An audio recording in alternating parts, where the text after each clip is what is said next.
श्रीमद् भागवत महापुराण। सनकादिक जी ने कहा, नारद जी, अब हम आपको इस विषय में प्राचीन इतिहास बताते हैं। उसे सुनने से ही सब पाप नष्ट हो जाते हैं। पूर्व काल में तुंगभद्रा नदी के तट पर एक अनुपम नगर बसा हुआ था। वहाँ सभी वर्णों के लोग अपने अपने धर्मों का आचरण करते हुए सत्य कर्मों में तत्पर रहते थे। उस नगर में समस्त वेदों का विशेषज्ञ आत्मदेव नामक एक ब्राह्मण रहता था। उसके ज्ञान सूर्य के तेज की भांति था। वह धनी होने पर भी भिक्षाजीवी था। उसकी पत्नी कुलीन और सुंदर होने पर भी सदा अपनी बात पर अड़ जाने वाली थी। उसे लोगों की बात करने में बहुत सुख मिलता था। प्रायः कुछ न कुछ बकवाद किया ही करती थी। उनके पास अर्थ भोग विलास की सामग्री बहुत थी। घर द्वार भी बहुत सुंदर थे, परंतु उन्हें संतान सुख नहीं था। जब अवस्था बहुत ढलने लगी तो वे संतान के लिए तरह तरह के पुण्य कर्म आरंभ किए और वे दीन दुखियों, गौ, पृथ्वी, सुवर्ण और वस्त्र आदि का दान करने लगे। इस प्रकार धर्म मार्ग से उन्होंने अपना आधा धन समाप्त कर दिया, परंतु फिर भी उन्हें पुत्र या पुत्री किसी का भी मुख देखने को नहीं मिला। इसलिए वह ब्राह्मण अब चिंतातुर रहने लगा था। एक दिन वह ब्राह्मण बहुत दुखी होकर घर से निकलकर वन को चल दिया। दोपहर के समय उसे प्यास लगी, इसलिए वह एक तालाब पर आया। संतान के अभाव के दुख ने उसके शरीर को बहुत सुखा दिया था, इसलिए थक जाने के कारण वह जल पीकर वहीं बैठ गया। 2 घड़ी बीतने पर वहां एक सन्यासी महात्मा आए। तब वह ब्राह्मण उन सन्यासी के पास गया और उन्हें नमस्कार कर सन्यासी के सामने रुआसी मुंह बनाकर लंबी लंबी सांस लेने लगा। इस पर सन्यासी ने कहा, हे ब्राह्मण, रोते क्यों हो? ऐसी तुम्हें क्या भारी चिंता है? ब्राह्मण ने कहा, महाराज, अपने पूर्व जन्म के पापों से संचित दुख का क्या वर्णन करूं? मैं जिस गाय को पालता हूँ वह भी सर्वथा बाज हो जाती है। जो पेड़ फूल लगाता हूँ उस पर भी फल फूल नहीं लगते। मेरी भी कोई संतान नहीं है। मैं बहुत पापी संतानहीन हूँ। सन्यासी ने कहा, ब्राह्मण, इस प्रजा प्राप्ति का मोह त्याग दो। कर्म की गति प्रबल है। विवेक का आश्रय लेकर सन्यास की मार्ग को अपनाओ और वासना छोड़ दो। विप्रवर, सुनो, मैंने इस समय तुम्हारा प्रारब्ध देखकर यह निश्चय किया है कि 7 जन्म तक तुम्हारी कोई संतान किसी भी प्रकार नहीं हो सकती है। पूर्व काल में राजा सगर को भी एवं अंग को भी संतान के कारण दुख भोगना पड़ा था। ब्राह्मण, अब तुम कुटुंब की आशा छोड़ दो। संन्यास में ही सब प्रकार का सुख है। ब्राह्मण ने कहा, महात्मा जी, विवेक से क्या होगा? मुझे तो अपने तपोबल से बलपूर्वक पुत्र दीजिए, नहीं तो मैं शोक मूर्छित होकर आपके सामने ही प्राण त्याग दूंगा। इस पर सन्यासी ने कहा, विधाता का लेख मिटाने का हट से राजा चित्रकेतु को भी बहुत कष्ट उठाना पड़ा था, लेकिन फिर भी ब्राह्मण सन्यासी के पैर पकड़कर गिड़गिड़ाने लगा। जब सन्यासी ने देखा यह किसी भी प्रकार अपना आग्रह नहीं छोड़ता, तब उन्होंने एक फल देकर कहा, इसे अपने पत्नी को खिला देना। वह घर आकर अपनी पत्नी को फल दे दिया, परंतु उसकी पत्नी तो कुटिल स्वभाव की थी। उसे चिंता हो गई, फल खाऊंगी गर्भ रहेगा, गर्भ से पेट बड़ा हो जाएगा, फिर कुछ खाया पिया जाएगा नहीं, और कहीं डाकुओं का आक्रमण गांव पे हो गया तो गर्भिणी स्त्री कैसे भागेगी? और सुखदेव की तरह गर्भ भी पेट में ही रह गया तो इसे बाहर कैसे निकाला जाएगा? और प्रसव काल के दौरान टेढ़ा हो गया तो प्राण भी जा सकते हैं। यूँ भी प्रसव के समय भयंकर पीड़ा होती है। मैं सुकुमारी, भला यह दुख कैसे सहूंगी?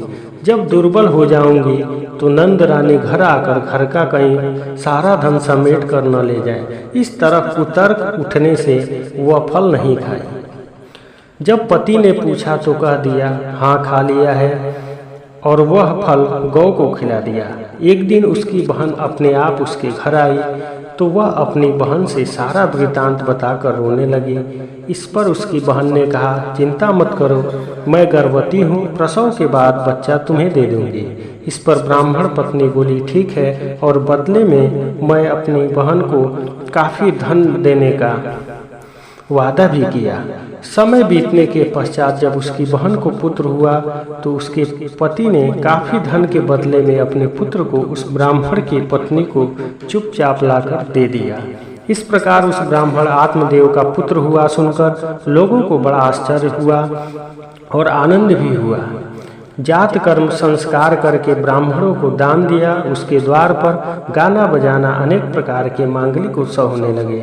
ब्राह्मण की पत्नी ने कहा, मेरे स्तनों में दूध नहीं है, फिर गौ आदि किसी अन्य जीव के दूध से इस बालक का पालन करूंगी। मेरी बहन के पुत्र हुआ था, वह मर गया है, उसे बुलाकर अपने यहाँ रख लोगे तो वह भी इस बच्चे का पालन पोषण कर देगी। तब पुत्र की रक्षा के लिए उस ब्राह्मण ने वैसा ही किया। इसके बाद 3 महीने बीतने पर उस गौ को भी एक मनुष्याकार बच्चा हुआ। वह सर्वांग सुंदर, दिव्य, निर्मल तथा सुवर्ण कांति वाला था। उसे देखकर ब्राह्मण को बड़ा आनंद हुआ। दूर दूर से लोग इस दिव्य बालक को देखने के लिए आए। ब्राह्मण आत्मदेव ने इस दिव्य बालक का भी जाति संस्कार भी अपने ही बालक के भांति किया। गौ से जन्मे बालक का नाम गोकर्ण और ब्राह्मण की पत्नी का तथाकथित जन्मे बालक का नाम धुंधकारी रखा गया।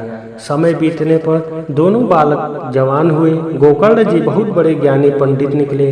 धुंधकारी बड़ा ही दुष्ट निकला। धुंधकारी गलत कर्मों में ही बस लिप्त रहने लगा। पशुओं की हत्या, दूसरों के घर चोरी, दूसरों के घर में चोरी छिपे आग लगाना, मुर्दे का छुआया हुआ अनाज भी खा लेता था। वैश्यावृत्ति, शराब, मांस, सभी प्रकार के बुराइयों को करने लगा। गोकर्ण जी संन्यास मार्ग में निकल लिए। समय बीतने पर धुंधकारी घर के सारे धन संपत्ति को बुरे कर्मों में नष्ट कर दिया। घर के बर्तन तक बेच दिया।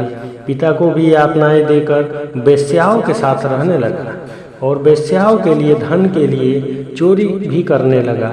एक दिन गोकर्ण जी घूमते घूमते अपने घर आए तो उन्होंने पिता से यह समाचार जानकर पिता को संन्यास मार्ग का उपदेश दिया और उन्हें भी वन चलने को कहा। इस पर वह आत्मदेव ब्राह्मण भी वन को चला गया। फिर वह अपनी माता को यातनाएं देने लगा। वह भी तंग आकर कुएं में जा गिरी। फिर वह कुकर्मों में ही लिप्त रहने लगा। एक बार धुंधकारी बहुत ही बड़ा चोरी राजा के यहाँ किया, बहुत धन ले आया और इस पर वैश्याओं ने सोचा, अगर राजा पकड़ लेगा इससे तो हम लोग भी पकड़ जाएंगे और धन काफ़ी है, इससे पूरा जीवन हम आनंद से ही रह सकते हैं। अब इस दुष्ट का क्या काम। यह सोचकर उसे मारने की तैयारी की और बहुत कष्ट से उसे मार दिया। फिर मुंह पर आग रखकर जलाकर तमाम तरह की यातनाएं देने के बाद उसकी मृत्यु हुई।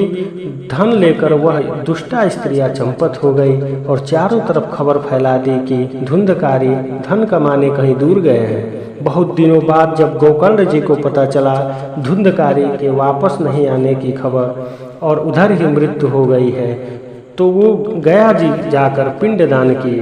बहुत दिनों के बाद जब गोकर्ण जी अपने घर आए तो रात में उन्हें बड़ा शरीर तरह तरह के डरावने आकार दिखाई देने लगे। इस पर गोकर्ण जी बिना डरे पूछे, तुम कौन हो? और वह इतना कमजोर था बस संकेत कर सकता था। फिर गोकर्ण जी ने अंजलि में जल लेकर उस पर छिड़का। इससे उसके पापों का कुछ शमन हुआ और वह रोकर कहने लगा, मैं तुम्हारा भाई हूँ, मेरा नाम धुंधकारी है। मैंने अपने ही दोष से अपना ब्राह्मणत्व तो नष्ट कर दिया। मेरे कुकर्मों की गिनती नहीं की जा सकती। मैं तो महान अज्ञान में चक्कर काट रहा था, इसी में मैंने लोगों की बड़ी हिंसा की। अंत में उल्टा स्त्रियों ने तड़पा तड़पा कर मार डाला। तुम दया के समुद्र हो, अब किसी प्रकार जल्दी ही मुझे इस पाप योनि से छुड़ाओ।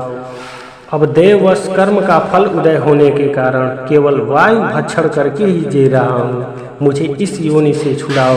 गोकर्ण ने धुंधकारी की सारी बातें सुनी और कहा, भाई मुझे इस बात का बड़ा आश्चर्य है, मैंने विधि पूर्वक गया जी में भी पिंडदान किया, फिर भी तुम प्रेत योनि से मुक्त नहीं हुए।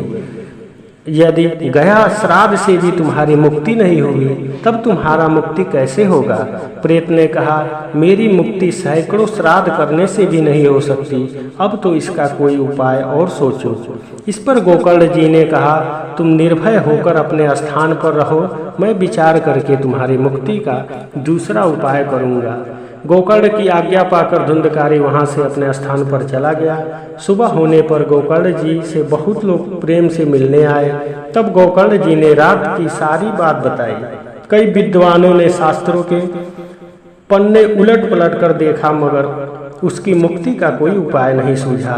तब सबने निश्चय किया, इस विषय में सूर्य नारायण जो आज्ञा करें वही करना चाहिए। इस पर गोकर्ण जी ने अपने तपोबल से सूर्य की गति को रोक दिया और सूर्य भगवान की स्तुति की। गोकर्ण की प्रार्थना सुन सूर्य देव ने स्पष्ट शब्दों में कहा, श्रीमद् भागवत से ही मुक्ति हो सकती है। तब सबने यही कहा, प्रसन्न पूर्वक यही करो, यही साधन बहुत सरल है। तद अनुसार निश्चय करके कथा सुनाने के लिए गोकर्ण जी तैयार हुए। देश और गांवों के अनेक लोग कथा सुनने के लिए आए। बहुत से लंगड़े, लूले, अंधे, बूढ़े और मंद बुद्धि पुरुष भी अपने पापों की निवृत्ति के लिए वहां आए। इस प्रकार वहां उतनी भीड़ हो गई कि देवताओं को भी आश्चर्य होता था। जब गोकर्ण जी व्यास की गद्दी पर बैठे कथा सुनाने के लिए, तो वह प्रेत भी वहां पहुंचा।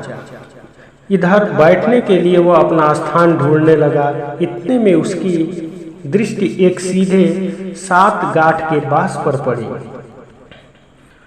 वह उसी बांस के छिद्र में घुसकर कथा सुनने के लिए बैठ गया, क्योंकि वायु रूप होने के कारण वह कहीं बैठ नहीं सकता था, इसलिए वह बांस में ही घुस गया। गोकर्ण जी ने वैष्णव ब्राह्मण को एक मुख्य श्रोता बनाया और प्रथम स्कंद से ही स्पष्ट स्वर में कथा सुनानी आरंभ कर दी। सायंकाल में जब कथा को विश्राम दिया गया तो विचित्र बात हुई।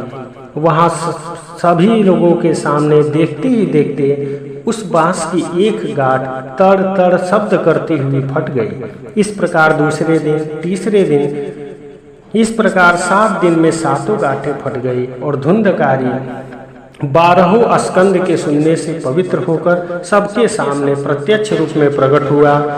उसका मेघ के समान शरीर पीताम्बर और तुलसी मालाओं से सुशोभित था।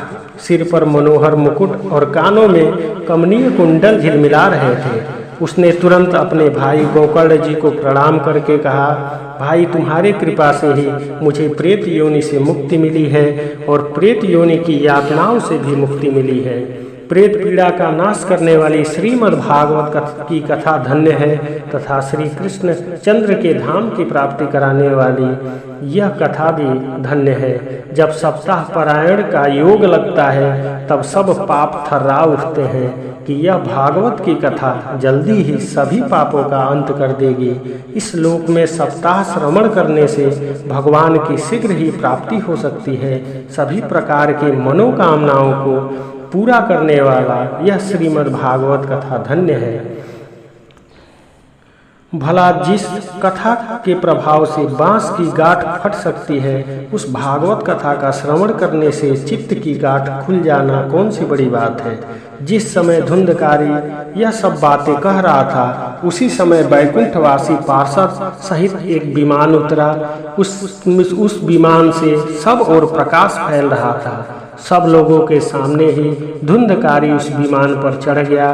तब गोकर्ण जी ने पार्षदों से यह बात कही, हे भगवान के प्रिय पार्षदों, अनेकों शुद्ध हृदय श्रोतागण हैं, उनके लिए भी बहुत से विमान क्यों नहीं लाए? सभी ने समान रूप से ही कथा सुनी है। इस पर पार्षदों ने कहा, हे मानद, इस फल भेद का कारण श्रवण भेद ही है। यह ठीक है, कथा का श्रवण सबने समान रूप से किया, किंतु एक जैसा मनन नहीं किया। और गोकर्ण जी, आपको स्वयं भगवान आकर आपकी इच्छा अनुसार गोलोक धाम में ले जाएंगे। जब आपकी इच्छा होगी तब। वे सब पार्षद हरि कीर्तन करते हुए बैकुंठ चले गए।